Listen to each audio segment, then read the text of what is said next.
Hi friends, subscribe to my channel and press the bell icon for more updates. Hello दोस्तों, स्वागत है आप सबका KNP ब्लॉग्स चैनल पे। आज के इस वीडियो में मैं आपको बताऊंगा कि आप ट्रेन से कैसे नेपाल जा सकते हो। और उससे पहले मैं आपको बता दूं कि नेपाल के अंदर ट्रेन नहीं चलती तो आप इंडिया के बॉर्डर तक ही ट्रेन से जा सकते हो। और मैं आपको ये भी बता दूं, यह वीडियो सिर्फ नेट में सर्च करके नहीं बनाया गया है, बल्कि मेरे व्यक्तिगत अनुभव पर आधारित है। तो आइए जानते हैं आप ट्रेन से नेपाल कैसे जा सकते हो। वैसे तो नेपाल जाने के 20 से भी ज्यादा बॉर्डर पॉइंट्स हैं, लेकिन जो प्रमुख बॉर्डर हैं वो हैं सुनौली और रक्सौल। इन दोनों ही बॉर्डर तक आप ट्रेन से जा सकते हो। सुनौली की बात करें तो दिल्ली से इसकी दूरी 882 किलोमीटर है और रक्सौल की दूरी 1028 किलोमीटर है। सुनौली के लिए आपको गोरखपुर तक ट्रेन से जाना होता है और रक्सौल के लिए रक्सौल तक ही ट्रेन मिलती है। इस तरीके से आप दोनों बॉर्डर तक जा सकते हैं। अब हम बात करते हैं कि आप किन ट्रेन से दिल्ली से गोरखपुर जा सकते हैं। इनमें से कुछ प्रमुख ट्रेनें हैं, जैसे कि सप्त क्रांति express, Vaishali express, Gorakhdham express, Humsafar express और सत्याग्रह एक्सप्रेस। ये सभी ट्रेनें दिल्ली से गोरखपुर होते हुए आगे जाती हैं या फिर कुछ ट्रेनें गोरखपुर तक ही जाती हैं। यहाँ पे आप इन सभी ट्रेनों का सभी इंफॉर्मेशन देख सकते हैं। जैसे कि सप्त क्रांति एक्सप्रेस का 12558 नंबर है, जो आनंद विहार से चलती है और ये 2:50 पर चलती है और सुबह 3:55 पर वहां पे पहुंचा देती है। इस तरीके से ये 13 घंटे का टाइम लेती है और इसमें स्लीपर का 415 और थर्ड एसी का 1100 किराया है। और बाकी सभी ट्रेनों का भी आप यहाँ पे चेक कर सकते हैं। यहाँ पे सप्त क्रांति, सत्याग्रह और हमसफर आनंद विहार से जाती हैं और वैशाली और गोरखधाम न्यू दिल्ली से जाती है, जिनका किराया और सभी जानकारी आप यहाँ पर देख सकते हैं। इसके अलावा भी कुछ ट्रेनें हैं जो गोरखपुर होते हुए आगे जाती हैं। आप उन ट्रेनों से भी गोरखपुर तक जा सकते हैं। आप किसी भी ट्रेन से जाएं, गोरखपुर पहुंचकर वहां से आगे जाना होता है। इन मुख्य ट्रेनों के अलावा कुछ और ट्रेनें हैं, जैसे बिहार संपर्क क्रांति एक्सप्रेस, गरीब रथ एक्सप्रेस, अवध आसाम एक्सप्रेस। ये सभी ट्रेनें गोरखपुर होते हुए आगे जाती हैं। और मैं आपको एक बात और बता दूं, इस रूट पे बहुत ज्यादा रश रहता है, इसीलिए आपको टिकट बहुत ही मुश्किल से मिल पाता है। 2 महीने पहले ही टिकट बुक कराना पड़ता है। हालांकि इसका भी एक सॉल्यूशन है जो मैं आपको बताऊंगा।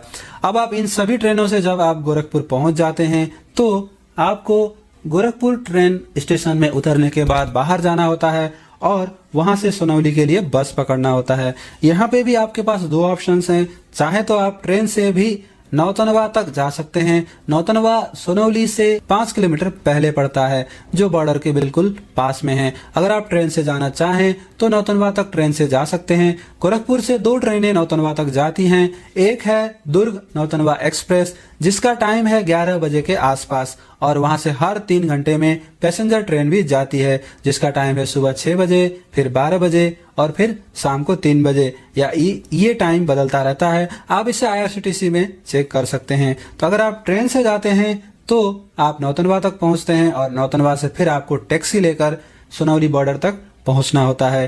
ट्रेन लगभग 2.5 घंटे एक्सप्रेस ट्रेन लेती है और 3 से 3.5 घंटे पैसेंजर ट्रेन टाइम लेती है। ये दोनों ट्रेनें आपको गोरखपुर रेलवे स्टेशन से ही मिल जाएंगे। इसके लिए आपको वहां जाकर टिकट लेना होगा। अब बात करते हैं बस से जाने के लिए। नॉर्मली आप बस से ही जाओगे, ज्यादातर लोग बस से ही जाते हैं क्योंकि ट्रेन का टाइम मैच करना बहुत ही मुश्किल होता है। अब बात करते हैं बस से जाने के लिए आपको ट्रेन रेलवे स्टेशन से बाहर आना होगा। जैसे आप रेलवे स्टेशन से बाहर आओगे, वहां से रिक्शा लेकर आपको जाना होगा रेलवे बस स्टैंड। चाहो तो आप रिक्शा ले लो या फिर आप पैदल भी जा सकते हो, जो कि सिर्फ 5 मिनट की वॉकिंग डिस्टेंस पे है। यहाँ पर गोरखपुर बस स्टैंड से आपको बहुत सारी बसें मिल जाएंगी सुनौली के लिए, जो यहाँ पर खड़ी रहती हैं। वहां से आप UPSRTC की बस लेकर सुनौली जा सकते हैं। और यहाँ पे आपको सावधानी ये रखना होगा कि आप सरकारी बस में ही बैठें, वरना प्राइवेट बस में कुछ इस तरीके का हालत रहता है, जहाँ पे बहुत ज्यादा भीड़ होती है और वो इंसानों को भेड़ बकरे की तरह लाद देते हैं और उनका पहुंचाने का भी कोई टाइम फिक्स नहीं होता। इसलिए प्राइवेट बसों को अवॉइड करें और SRTC से ही जाएं, UPSRTC से ही जाएं। इस तरीके से आप गोरखपुर से सुनौली पहुंचते हैं बस से। गोरखपुर से सुनौली नेपाल बॉर्डर तक की जो दूरी है वो है 95 किलोमीटर के आसपास और यहाँ पे लगभग 3 से 5 घंटे तक का टाइम लगता है सरकारी बस से जाने पर। हाँ, एक और ऑप्शन है, अगर आप जल्दी जाना चाहते हैं तो आप टाटा सुमो से जा सकते हैं। टाटा सुमो या प्राइवेट टैक्सी से। ये प्राइवेट टैक्सी आपको रेलवे स्टेशन के जस्ट बाहर से ही मिल जाएंगी। इनका किराया 150 से 200 के आसपास होता है और इनसे भी आप जा सकते हैं। हालांकि जब भी आप प्राइवेट टैक्सी से जाएं तो ये ध्यान रखें कि आप उनका नंबर वगैरह पहले किसी न किसी के साथ शेयर कर दें और उनको भी ये बता दें कि आपने उन गाड़ी का नंबर किसी को शेयर कर दिया है, जिससे आपके साथ कोई अनहोनी ना हो। ऐसी सावधानी आपको हमेशा बरतनी चाहिए, खासकर यूपी और बिहार में। जब आप सोनौली पहुंच जाते हैं, सोनौली में बस स्टॉप है यूपी ट्रांसपोर्ट कॉर्पोरेशन का और बस उसके अंदर ही जाकर रुकती है। तो आपको चाहिए कि आप बस टर्मिनल के अंदर ही उतरें। अगर आप बाहर उतर जाते हैं तो वहां का कंडीशन कुछ ऐसा रहता है, जहां पे रिक्शा वाले भाई बंधु आपके इंतजार में रहते हैं और वो आपके लगेज को नेपाल पहुंचा देंगे और आप इंडिया में रह जाओगे। इसलिए आपको टर्मिनल के अंदर ही जाके उतरना चाहिए। बस टर्मिनल से नेपाल बॉर्डर की दूरी सिर्फ 5 मिनट का वॉकिंग डिस्टेंस है या फिर आप 500 मीटर के आसपास कह सकते हैं। तो यहाँ पर आप चाहें तो पैदल भी जा सकते हैं अगर आपके पास सामान कम है। तो अगर आपके पास सामान ज्यादा है तो आप रिक्शा से जा सकते हैं। हाँ, यहाँ पे भी रिक्शा में चढ़ने से पहले ही किराया सुनिश्चित कर लें, वरना बाद में जाकर आपको समस्या हो सकती है। रिक्शा में बैठने से पहले ही किराया तय करके ही जाएं। अब आप जब बॉर्डर पार करते हैं तो आमतौर पर अगर आपके पास कम सामान है तो इंडियन कस्टम आपसे कुछ भी नहीं पूछेगा। अगर ज्यादा सामान है तो वो आपसे पूछ सकते हैं और आपका सामान चेक भी कर सकते हैं। कम सामान पे वो आपको चेक नहीं करेंगे। जब आप नेपाल इमिग्रेशन पे पहुंचेंगे, बॉर्डर जैसे ही पार करेंगे, गेट पार करेंगे, वहाँ पे आपको सामान चेक करवाना होगा। आपको कुछ भी इलीगल सामान लेके नहीं जाना चाहिए। मैं आपको एक चीज और बता दूं, बहुत ही काम की बात, वो ये है कि सामान्य तौर पर जब आप बॉर्डर पार करते हैं आपसे कोई भी डॉक्यूमेंट्स नहीं मांगा जाता, लेकिन अगर आपसे डॉक्यूमेंट मांगा गया तो आपको अपनी आइडेंटिटी प्रूफ करनी होगी। इसलिए आपको कम से कम 2 आईडी प्रूफ लेके जाने होंगे। इसके बाद जैसे आप चेकिंग करवा के आगे बढ़ते हैं, उसके जस्ट अपोजिट साइड में एक बस स्टॉप है जहां से आपको आरटीबी और जीप मिलती है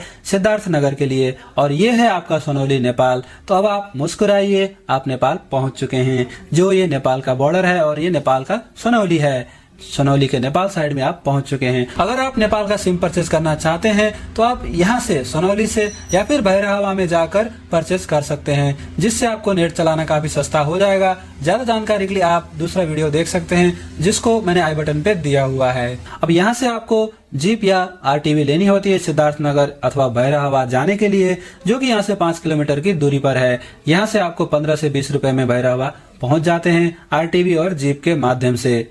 भैरहवा पहुंचने के बाद भैरहवा के बस स्टॉप से आप नेपाल के सभी जगह के लिए बसेस ले सकते हैं। अगर आपको लुम्बिनी जाना हो तो भी आपको भैरहवा से ही सवारी मिल जाएगी। उसके लिए आपको यहाँ पर होटल करना होगा, फिर आपको लुम्बिनी जाना होगा। भैरहवा से लुम्बिनी सिर्फ 10 किलोमीटर की दूरी पर है, जो कि भगवान गौतम बुद्ध की जन्मस्थली है। आप उसे देख सकते हैं। अगर आपको लुम्बिनी नहीं जाना तो आप भैरहवा से सीधे आगे जा सकते हैं। भैरहवा सिद्धार्थ नगर से पूरे नेपाल के लिए बसें अवेलेबल हैं, काठमांडू और पोखरा के लिए भी। अब आप सिद्धार्थ नगर भैरहवा से काठमांडू या पोखरा के लिए बस पकड़ते हैं। यहाँ पे आपको हर तरह की बसेस मिल जाएंगी, लग्जरी बस से लेके नॉर्मल तरह की बसें। यहाँ से अगर हम पोखरा की बात करें तो पोखरा की दूरी है 185 किलोमीटर और टाइम लगता है 10 से 12 घंटे और इसका फेयर होता है 300 इंडियन रुपए के आसपास। अगर काठमांडू की बात करें तो 270 किलोमीटर के आसपास इसकी दूरी है, 10 से 15 घंटे का टाइम लगता है और इसका अप्रोक्स फेयर 450 इंडियन रुपए के आसपास होता है। और यहाँ से इस तरीके से दोस्तों आप काठमांडू और पोखरा पहुंच सकते हैं और आप नेपाल को घूमकर आ सकते हैं। थोड़ा सा पीछे चलते हैं और एक स्पेशल ट्रेन के बारे में बात करते हैं, जिसके बारे में मैंने पहले भी आपसे बताया था। वो ट्रेन है हमसफर एक्सप्रेस। ये जो हमसफर एक्सप्रेस है, इस ट्रेन में आपको 2 दिन पहले तक या कहें 1 दिन पहले तक भी टिकट मिल जाता है, क्योंकि ये एक डायनामिक फेयर वाली ट्रेन है जिसमें सिर्फ और सिर्फ 3rd AC कोचेज लगे हुए हैं, जो नेपाल जाने के लिए कह सकते हैं सबसे अच्छी ट्रेन है। ये ट्रेन आनंद विहार से चलती है, जिसका नंबर है 12572। ये 2 ट्रेनें होती हैं, एक गोरखपुर के रास्ते जाती है, बस्ती के रास्ते गोरखपुर, और एक जाती है बलरामपुर, बढ़नी और आनंद नगर के रास्ते। इस ट्रेन से जाकर आप चाहें तो बढ़नी में उतर सकते हैं। बढ़नी में उतर के आप सीधे बुटवल जा सकते हैं। अगर आपको लुम्बिनी और भैरहवा, लुम्बिनी नहीं जाना तो आप सीधे बढ़नी उतर करके भैरहवा जा सकते हैं, जिसमें आपके 4 घंटे बच जाएंगे। और अगर आपको सोनौली बॉर्डर से ही जाना है फिर भी आप आनंद नगर पे उतर सकते हैं।